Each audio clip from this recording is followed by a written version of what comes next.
Olá, senhoras, olá, senhores, continuando aí com o nosso Físico-Química, né? Nós vimos aí na sequência solubilidade e vimos um pouco de concentração, que é necessário, ele não cita aí na nossa ementa, mas sem calcular a concentração molar em quantidade de matéria, a gente não conseguiria chegar aqui onde nós precisamos. Bom, essa parte que ele cobra muito é o que nós chamamos de lei de ação das massas. O que nós chamamos de lei de ação das massas dentro de físico-química?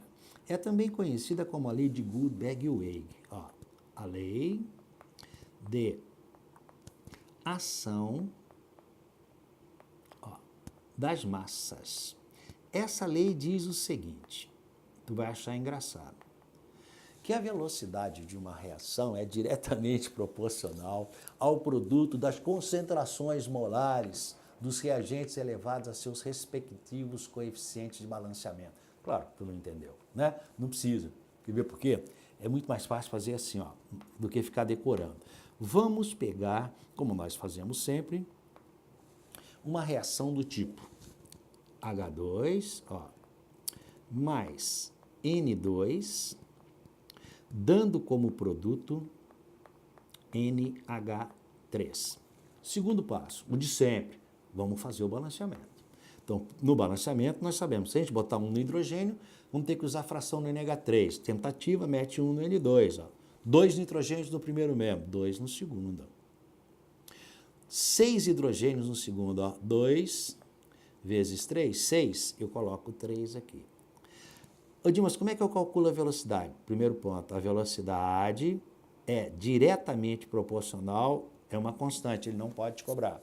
Chama constante de velocidade. Então, olha a lei de ação das massas. Diretamente proporcional ao produto das concentrações molares dos reagentes elevados aos seus respectivos coeficientes de balanceamento. O reagente é o que nós temos no primeiro membro. Então vai ficar, você lembra que eu te disse anteriormente que quando eu colocar dentro do colchete, é número de mol de X sobre o volume. Então, concentração molar ou molaridade. Hoje, concentração em quantidade de matéria. Então, botou dentro do colchete, é a concentração em quantidade de matéria. Então, eu coloco aqui, se ele diz que a velocidade é diretamente proporcional, K, a constante, ao produto das concentrações molares, então, a concentração molar de H2, que vai ser número de mols de H2 pelo volume, dividido pelo volume, elevado aos respectivos coeficientes de balanceamento, 3, que multiplica a concentração molar de N2 elevado a 1. Observe que isso é a expressão matemática da velocidade dessa reação. É claro que você percebe que numa reação desse tipo, a tendência é que no início da reação eu tenha muito N2, eu tenha muito H2. Mas quando o N2 começa a colidir com o H2, ele começa a diminuir. Então, a velocidade dessa reação, ela tende a diminuir. Tome cuidado que algumas reações, na medida que o produto se forma, no caso aqui o NH3, ele pode reconstituir o reagente. São reações reversíveis. Não é o assunto ainda. Na próxima, quando a gente entrar em equilíbrio e deslocamento. Mas a velocidade dessa reação é calculada assim. É claro que você podia calcular, por exemplo, está consumindo 10 mols de hidrogênio por minuto. 10 mols por minuto. Está produzindo 20 mols de NH3, ou 30 ou 40. Você pode calcular em número de mols. A produção de NH3 é 10 gramas por minuto também, mas normalmente a velocidade é calculada assim, em função das concentrações molares. Bom, vamos ver agora alguns casos mais interessantes. Observe que para essa lei você poder aplicá-la, o reagente nunca pode estar no estado sólido. Por quê? Então, sólido não entra aqui. Como assim, Dimas? Assim, quer ver? Veja agora, com muito carinho, hein? Se eu tivesse uma... Porque aqui eu considerei todo mundo, gasoso. Olha aqui. São gases. Mas imagine que eu tivesse uma reação assim. A gente lê ferro metálico. Ferro metálico, ferro sólido. Reagindo, um Szinho do lado, tá? Com, por exemplo, HCl. que é o ácido clorídrico. Esse ácido clorídrico, ele só é chamado de ácido quando está em solução aquosa. Normalmente ele é um gás, mas ele não é sólido. Então, vamos fazer a reação. Qual vai ser o produto dessa reação? É uma reação curiosa porque depende da quantidade. Vamos botar aqui, ó, gasoso e aqui sólido. Vai depender da quantidade de Fe e de HCl que você vai usar. Essa reação ela pode dar dois produtos. Vamos pegar um produto possível, que seria o Fe, ó, Cl3, chamado cloreto férrico ou cloreto de ferro 2. Poderia também, tá, se você quer saber, dar o cloreto de ferro 2, FeCl2. Vai depender de quanto você usa. Tá? Mais o quê? Mais hidrogênio, obviamente, mais H2. Ó. Observe que quando nós fizemos o balanceamento da equação dessa reação, isso não é uma reação, é uma equação de uma reação. Nós vamos ter aqui, ó, vamos sair do sal. Por quê? Porque eu tenho 3 aqui, ó. Eu tenho 3 aqui no Cl, então eu boto 1 aqui, ó, para não trabalhar com fração. Como agora eu tenho 3 cloros no segundo, ó, 1 vezes 3, eu coloco 3 aqui, ó. Eu passei até agora 3 cloros no primeiro. Eu tenho um ferro ali, ó. Eu tenho um ferro, eu coloco um ferro aqui.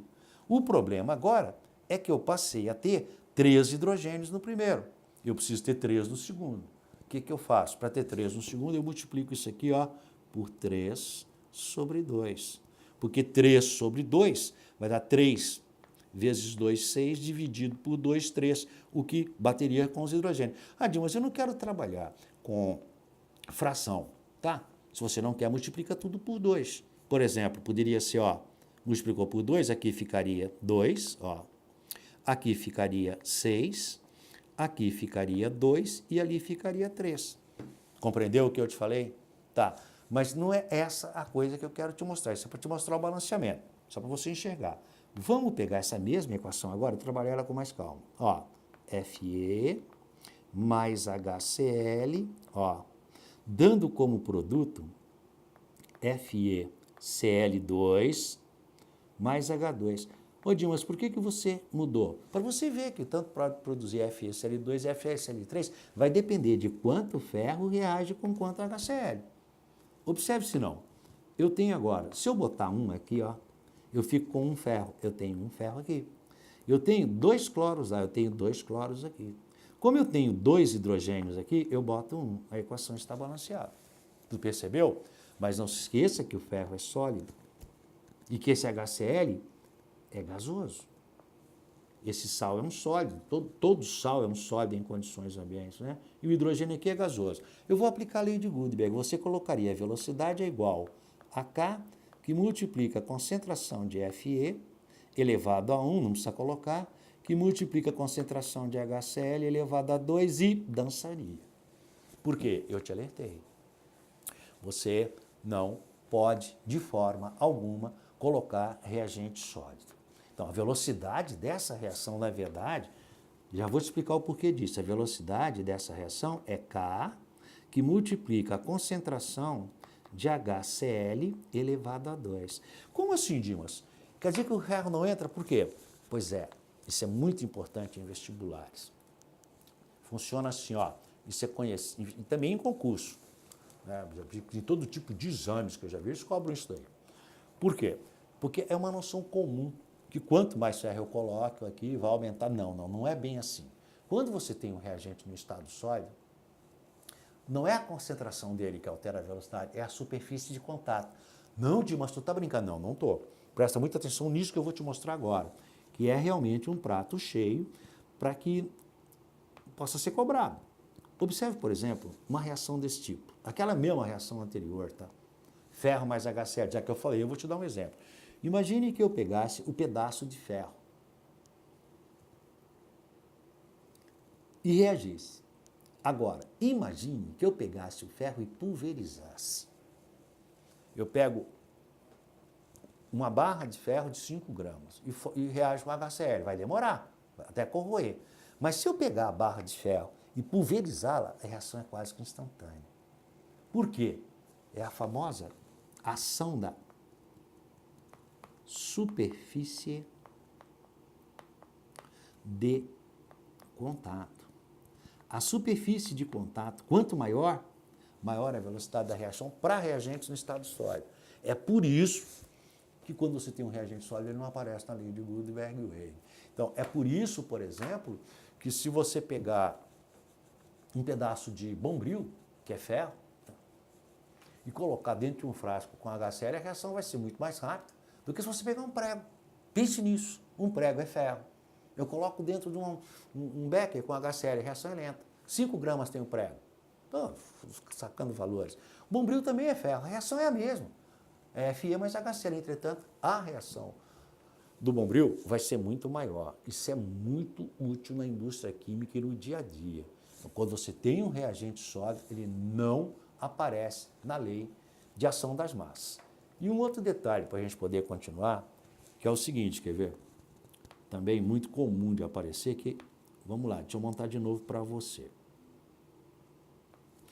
Imagine agora, então você viu, primeiro, repassando, para que aconteça uma reação, tem que ter afinidade, tem que ter a colisão efetiva, né?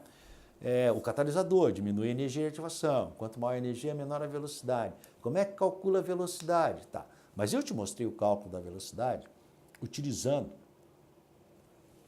a molaridade, ou a concentração molar, ou concentração em quantidade de matéria. Então, é o que nós chamamos de número de mols do X, concentração molar do X, número de mols sobre o volume. Lei de ação das massas ou lei de Gutenberg. Entretanto, eu poderia, com todo carinho agora, trabalhar com uma demonstração diferente. Vamos supor que eu tivesse uma reação genérica do tipo A, sólido, mais B, gasoso, dando como produto C, aquoso, mais D, gasoso. Tá. Balanceamento, Azinho, Bzinho, Czinho e Dzinho. Qual é a expressão do cálculo da velocidade dessa reação se eu utilizar a lei de Gutenberg em função de concentração? Você já sabe, é V igual a K, que multiplica a concentração de B elevado a Bzinho. Agora, olha essa outra passagem. Vamos supor que eu tivesse agora o A, gasoso, o Bzinho, perdão, o Bzão vamos botar aquoso, ou líquido, vai. Vamos botar líquido, para ficar mais fácil você entender. Dando como produto C mais D. Tá. Balanceamos, Azinho, Bzinho, Czinho e Dzinho. Aqui vamos botar líquido e aqui líquido. Eu posso calcular a velocidade dessa reação, ao invés de utilizar a concentração molar, que é número de mols sobre o volume, eu posso usar a pressão parcial.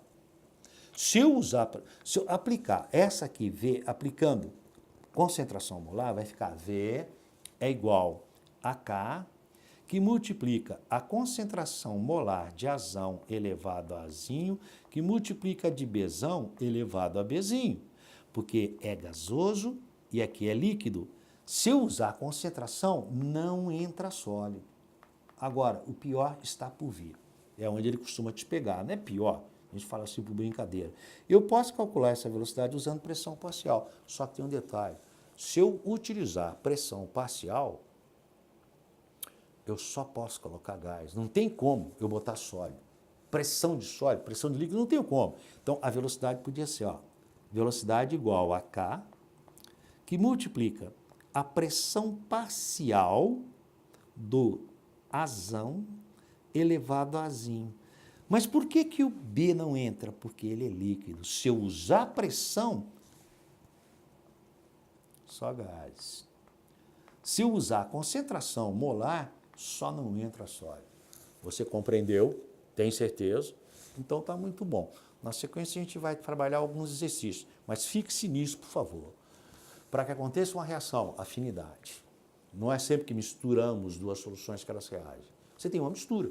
Misturei ácido clorídrico com ácido sulfúrico, tem uma mistura. Então tem que ter afinidade. Normalmente ácido e base, oxidante, redutor, óxido ácido e óxido básico, ele vai te indicar. Isso não está no nível dessa nossa ementa. Segundo, tem que ter uma colisão. Mas toda colisão leva a uma reação? Não, só se ela estiver espacialmente orientada. Tá? Terceiro, a colisão efetiva é aquela que acontece com posicionamento espacial adequado quando as moléculas batem, rompem as ligações do reagente e formam os produtos. É o complexo ativado, lá em cima no gráfico. Lembra? Não é mais reagente, mas ainda não é produto. Dali para frente a reação vai por conta própria.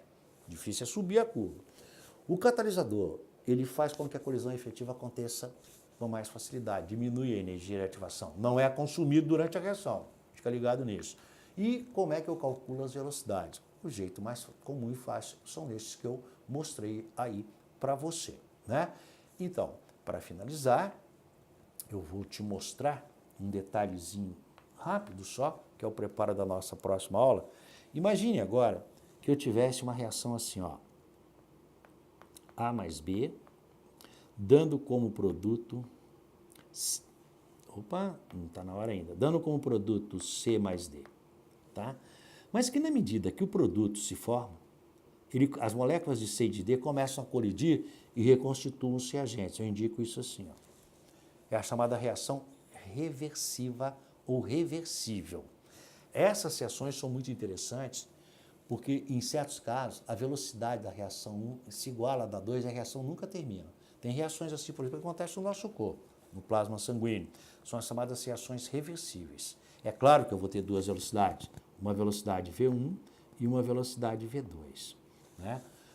Então, na próxima aula, a gente vai falar exatamente desse assunto. Reações reversíveis, equilíbrio químico e o deslocamento do equilíbrio.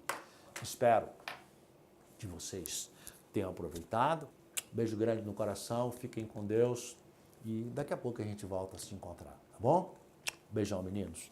Namastê.